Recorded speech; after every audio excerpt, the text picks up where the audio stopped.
How you doing, everybody? Welcome to Wilde's Mailbox, the video edition, the post-game edition here on ESPN Wisconsin and ESPNWisconsin.com.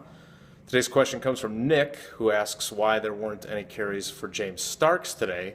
And I think it's important to actually use that as a jumping-off point for the Packers' approach offensively.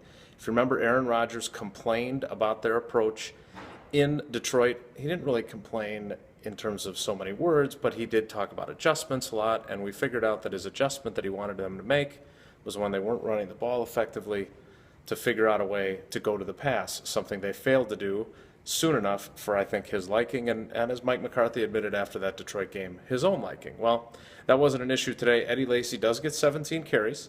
Not a ton of production out of those 17 carries, certainly, but the Packers do take to the air. 28 passes for Rodgers. Again, didn't have their numbers as high as they probably wanted in terms of plays per game, but they did have the kind of production, and they did score quickly on their first 3 drives, which is exactly the kind of tempo that they are looking for with their up-tempo, no-huddle offense. So I think it was more of a philosophical thing that they didn't rely on the running game, and I think it's almost as if Mike McCarthy had a bit of an overcorrection from all those days when we used to make fun of him for being afraid to run the ball or not wanting to run the ball and being so committed to the pass. Well, it was almost as if he had gone the other way on that and gone a little bit too run-heavy, or decided that his team was going to be more of a running team.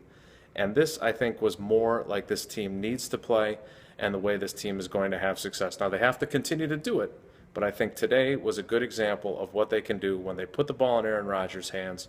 Remember that they're a quarterback-driven offense, and let him do what he does best, and that's exactly what he did today. His second highest passer rating in a single game in his career.